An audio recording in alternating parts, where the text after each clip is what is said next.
எங்களை ரோட்டில் போட்டு வந்தே போனவங்களெல்லாம் நீங்கள் கோட்டைக்கு அனுப்பிட்டு மறுபடியும் எங்களை ரோட்டில் தான் விட்டுருக்கீங்க. இப்போ நாங்கள் பேசுறது அங்கே இருக்கிறவனுக்கு அது புரியுமானான்னு கூட எங்களுக்கு தெரியல. ஏன்னா அதுதான் அது ஏதோ எங்களுக்கு சொல்வார்ல, வாங்கி வந்த வாரம் அப்படி இருக்கு, ஒன்றும் சரி கிடையாது. இங்கே என்ன பேசப்படுது? தமிழ்நாட்டின் முதலமைச்சர் மாண்புமிகு விஜய் அவர்கள் கர்நாடக முதல்வர் சிவகுமாரை சென்று 3ஆம் தேதி சந்திக்கிறதா இருக்குது. அப்போ அவர் ஒரே வார்த்தையில் நீங்கள் இப்போ வர வேண்டாம், இங்கே பிரச்சனை கலவரம் என்றால் அதுக்கு நான் பொறுப்பேற்க முடியாதுன்றாரு. இவர் போகலை, அவ்வளோதான். அது அந்த நேரத்தில் கேரளாவில் பெருமழை, அங்கே வயநாடு வழியே, அங்கே தான் கபினி அணைக்கு தண்ணி வருது, அங்கே வயநாடு வழியே பெரும் வெள்ளம், அங்கே வந்து கபினி நிறையும் போது அதன் வழியாக அது திறக்கப்பட்டு காவிரி நிறையுது. கர்நாடகாவில் மழை, அங்கே பெரும் மழையினாலே அணையின் கொள்ளளவு கூடும்போது அவனால் அணை அதுக்கு மேலே சேமிக்க முடியாதுங்கிறதுனால திறந்து விடுறான். அது யதார்த்தமாக இயல்பாக நடந்துடுற ஒரு நிகழ்வா இருக்குது. அப்ப தமிழர்களுக்கு தண்ணீர் கொடுக்க வேண்டும், அந்த உரிய நீரை உரிமை நீரை கொடுக்க வேண்டும் என்பதற்காக கொடுக்கல, உபரி நீரை தருகிறார்கள் போனா போகுது என்று. ஆனால் இங்கே இருக்கிற பெருமக்கள், முதல்வர் அவர்கள் கடவுளின் குழந்தை, அதனாலே அங்கே மழை பெய்யுது, இங்கே தண்ணி திறக்க விடப்பட்டதுன்னு. கடவுளின் குழந்தை இருக்கிற ஊர்ல பெய்யாம இது கர்நாடகாவில் பெய்யுது, கேரளாவில் பெய்யுது. இப்படியெல்லாம் பேசுறதுனால தாண்டா உங்களை தற்குறின்னு நாங்க பேசிட்டு இருக்கோம். ஏதோ நாங்க ஏதோ தற்குறின்னு சும்மா போற போக்குள்ள சொல்லல, ஆய்ந்து உணர்ந்து அறிந்து தெளிந்து பெயர் வைக்கிறோம். ஒரு மீன்வளத்துறை அமைச்சர் ஸ்ரீநாத் அவர்களிடத்துல தூத்துக்குடியில துறைமுகத்து விரிவாக்கத்தை பத்தி பேசுறாங்களே, விரிவாக்கம் செய்ய போறீங்களா, உங்க கருத்து என்னன்னு. நான் திருச்செந்தூர் இருக்கேன், அந்த கேள்வியை தூத்துக்குடியில வந்து கேளுங்கிறப்பல. தூத்துக்குடியில, திருச்செந்தூரே தூத்துக்குடி மாவட்டத்தான் இருக்குது, நீ தமிழ்நாட்டுக்கே மீன்வளத்துறை அமைச்சரா இல்ல தூத்துக்குடிக்கு மட்டும் மீன்வளத்துறை அமைச்சரா? இப்படி பேசுவதாலே தான் நீங்கள் தற்குறி. புரியுதா?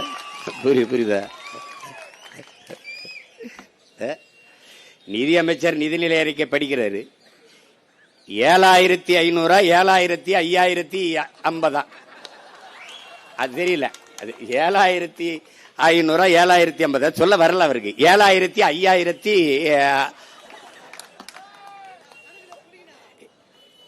அப்புறம் அது 8900, அது வரல. 8000 9000 என்னவோ ஒன்னு ரெண்டு ஒழுங்கா படிக்காதவன் எல்லாம் நிதியமைச்சரா போட்டு நாங்க என்ன நினைச்சுக்கிட்டோம், இங்க பாரு உங்க உலகத்துலடா கணித மேதை ராமானுஜம் பிறந்த நாட்டுல அவன் கூட்டத்துக்கு இல்ல ஒன்னு ரெண்டு ஒழுங்கா தெரியாதவன்லாம் நிதியமைச்சர் ஆயிட்டோம்ல. என்னன்ப என எழுத்தன்பை இவ்விரண்டும் கண்ணன்ப வாழும் உயிருக்குங்கிறான் வள்ளுவ பெருமகனார். ஏன் எழுத்து வருவதற்கு முன்னே என்னை கண்டுபிடித்தவன் என் இன மக்கள் என்பதை புரிஞ்சுக்கணும். முதல் நிலம் தாண்டி 2வது நிலத்தில் முல்லை நிலத்தில் ஆடு மாடுகளை வளர்க்க தொடங்குகிற போதே அதை எண்ணுவதற்கு 1 2 கண்டுபிடித்த இனத்தின் கூட்டம் நாங்கள். அதனாலதான் என்னன்பை என எழுத்தன்பை இவ்விரண்டும் பாடுறாரு. அப்படி வந்த கூட்டத்துல ஒன்னும் தெரியல, உலகம் எங்களை பாக்குது. இனிமே எந்த பெருமையும் நீ பேச முடியாது. நான் யாரு தெரியுமா? நான் சேர சோழ பாண்டியன் பரம்பரை. நான் யாரு தெரியுமா? புலித்தேவன் வாரிசு. நான் தீரன் சின்னமலை பேரன். டே போடாங்கிட்டு போட கேவலப்படுத்திடுவான். கம்பன் இளங்கோ போப்பா அப்படின்றான். ஒரு பெருமையும் உனக்கு கிடையாது. இந்த சிக்கல் எப்படி வருது? ஐயா கலைஞர் அவர் கருணாநிதி அவர்கள் முதலமைச்சராக இருக்கும்போது உச்ச நீதிமன்றத்தில் ஒரு வழக்கு தொடுக்கிறார்கள், அதிகப்படியாக நீர் தர வேண்டும் என்று. அப்ப காங்கிரஸ் கர்நாடகாவில் ஆளுகிற உயரத்தில் இருக்கு, இங்கே துணை இணை கட்சியா இருக்கு. அப்ப கர்நாடக மாநிலத்தில் இருக்கிற ஆளுகிற உயரத்தை இழந்து விடக்கூடாது என்பதற்காக அந்த வழக்கை திரும்ப பெறுங்கள் என்று இந்திரா காந்தி அம்மையார் நெருக்கடி கொடுத்து அந்த வழக்கை திரும்ப பெற வைக்கிறார்கள். அதிலிருந்து நமக்கு பிரச்சனையே ஆரம்பிக்குது.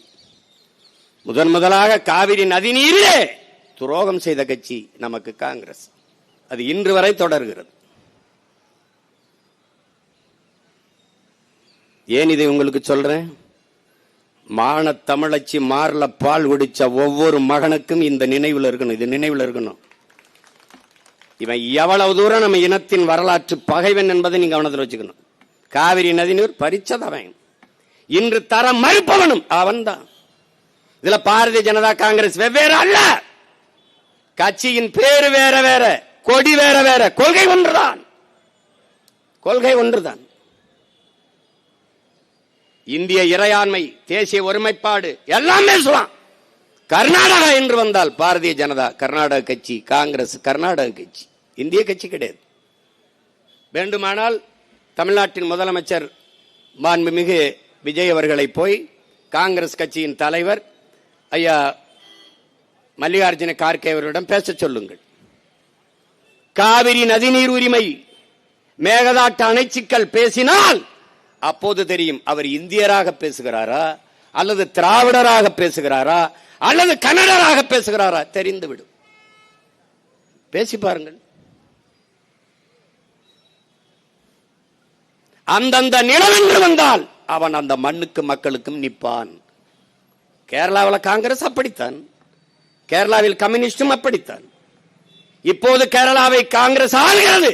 நாளை முல்லை பெரியார் என்று வந்தான் அவன் கேரள கட்சியாக மாறிவிடுவான். அப்ப எங்க இந்தியா இருக்குது, எங்க இறையாண்மை இருக்குது, எங்க தேச ஒருமைப்பாடு இருக்குது? இல்லை. உன்னை என்ன எப்படி பாக்குறான்? தண்ணியை திறக்கிறான், கழிவு நீரை திறக்கிறான், ஆலை கழிவை தேக்கி வச்சு மொத்தமா திறக்கிறான். அப்ப நம்முடைய நதியை, நம்முடைய நிலத்தை என்ன செய்யறான்? காவாய், கழிவு நீர் ஓடுகிற கால்வாயா கருதுறான். ஒரு 2 ஆள் உயரத்துக்கு நுரையா வரும். ஆலைகளில் அந்த கழிவை தேக்கி வச்சு, சாய கழிவை தேக்கி வச்சு சரியாக தண்ணியை திறக்கிறவோ திறந்து விட்டுருவான். எப்படியோ நாசமா போகட்டும் தமிழ்நாடு. அப்போ அவனுடைய கழிவு நீர் வடிகிற கால்வாய் நீ.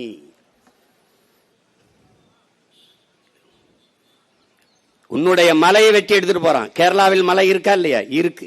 பயன்பாடு யாருக்கு? கேரளாவிற்கு, அந்த மண்ணின் மக்களுக்கு. சாலை போடுதல், கட்டடம் கட்டுதல், துறைமுகம் கட்டுதல், எல்லாவற்றுக்கும் பயன்பாடு அவனுக்கு. மணல் கல் யாருடையது? என்னுடையது. கன்னியாகுமரியிலிருந்து, தென்காசியிலிருந்து, திருநெல்வேலியிலிருந்து என் மலையை, என் தாயின் மாறை அறுத்து கற்களாகவும் மணலாகவும் கொண்டு போகுது கேரளா. அதே லாரியில் திருப்பி கோழி கழிவு, மருத்துவ கழிவு, பூரா கழிவுகளையும் என் நிலத்தில் கொட்டுறான். குப்பை மேடாக கருதுகிறான். என் வளத்தை எடுத்துக்கொண்டு போய் என் நிலத்தில் குப்பை மேடாக்குறான். இவன் சாக்கடை, இவன் குப்பை மேடு. ஒருத்தனுக்கு கோபம் வந்திருக்கா? கேரள முதல்வர் கடிதம் எழுதுகிறார், என் உடன் பிறந்தானே, இங்கே கட்டுமான பணிகள் பாதிக்கப்படுகிறது, மணல் தேவை, கற்கள் தேவை அதிகப்படுகிறது, அதனால் தடையின்றி தமிழ்நாட்டிலிருந்து அதை அனுப்புவதற்கு ஏற்பாடு செய்யுங்கள் என்று. யாருக்கு? இவருக்கு தான். உங்கள் நாட்டில், உங்கள் மாநிலத்தில் மலைகள் இருக்கிறதா இல்லையா? இருக்கிறது. ஏன் வெட்டவில்லை? ஏன் ஏன் ஏன் வெட்டல?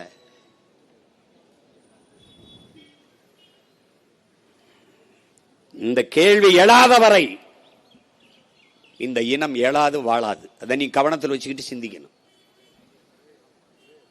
நீ இன்னைக்கு மேகதாற்றில் அணையை கட்டியே தீர்வேன் என்று சொல்கிற சிவகுமார் யாரு? காங்கிரஸ் கட்சி. அப்ப துணை முதல்வர், இப்ப முதல்வர். இதே சீதாராமையாவும் இதே சிவகுமாரும் வெல்வதற்காக, இந்த காங்கிரஸ் கட்சி வெல்வதற்காக அன்றைக்கு தமிழ்நாட்டின் முதலமைச்சராக இருந்த ஸ்டாலின் அவர்களும் அண்ணன் திருமாவளவன் அவர்களும் கர்நாடகாவில் சென்று வாக்கு சேகரித்தார்களா இல்லையா? சொல்லு, ஆமாவா இல்லையா? சொல்லு. சேகரித்தார்கள். நீங்கள் திராவிட முன்னேற்ற கழக கட்சியின் தலைவராக இருந்தால் சிக்கல் இல்லை. தமிழ்நாட்டின் முதல்வராக இருந்து நீங்க எப்படி போய் அவர்கள் வெற்றிக்கு வாக்கு சேகரித்தீர்கள்? ஒரு சொட்டு தண்ணி தர முடியாது என்கிறார்களே, அதற்காகவா? மேகதாதில் அணை கட்டியதுகிறோம் என்று 9,000 கோடி பிஜேபி ஆட்சியிலும் ஒதுக்கினான், இவன் ஆட்சியிலே ஒதுக்குறான். அப்ப ரெண்டுக்கு என்ன வேறுபாடு இருக்கு? காங்கிரஸ் வந்தாலும் தமிழர்களுக்கு தண்ணி இல்லை, பாரதிய ஜனதா வந்தாலும் தமிழர்களுக்கு தண்ணி இல்லை. கச்சத்தீவா கொடுத்தது கொடுத்ததுதான், திருப்பி எடுக்க என்ற பேச்சுக்கு இடமில்லை. யார்? காங்கிரஸ். பிஜேபி கொடுத்தது கொடுத்ததான், திருப்பி எடுக்க வேண்டும் என்ற பேச்சுக்கு இடமில்லை. பிஜேபி கொள்கை ஒண்ணுதான், கட்சி பேரு வேற, கொடி வேற. இது நல்லா விளங்கணும். நீ இது புதுசா ஒண்ணு இல்ல. நீட்டை கொண்டு வந்த யாரு? காங்கிரஸ். சிஎஸ்டி கொண்டு வந்தவன் யாரு? காங்கிரஸ். என்ஐஏ என்ஆர்சியை கொண்டு வந்தது யாரு? காங்கிரஸ். இது எல்லா நச்சு திட்டத்தையும் கொண்டு வந்தது யார்? காங்கிரஸ். இப்ப பெத்து பேர் வச்சான், அவர் ஊட்டமா போன் விட்டா ஹார்லிக்ஸ் கொடுத்து வளர்க்குறப்பல, இவ்வளவுதான். என்ன மாறுபாடு கண்டுட்டா? இதே நீட்டு தேர்வை எதிர்த்து ஐயா ராகுல் காந்தி போராடுறார். கொண்டு வந்த ஆள் யார்? அவர் தான். கூட இருந்த ஆள் யார்? இவர்கள் தான். இந்த நீட்டுக்கு கையெழுத்து போட்ட பெருந்தகை காந்தி செல்வன் நம்ம ஐயா தான். இந்த நாடகத்தில் இருந்து என்னைக்கு நீ இந்த நாடக கொட்டகையில் இருந்து வெளியேறுகிறாயோ அன்னைக்கு தான் இந்த நாடு மக்களும் முன்னேற முடியும்.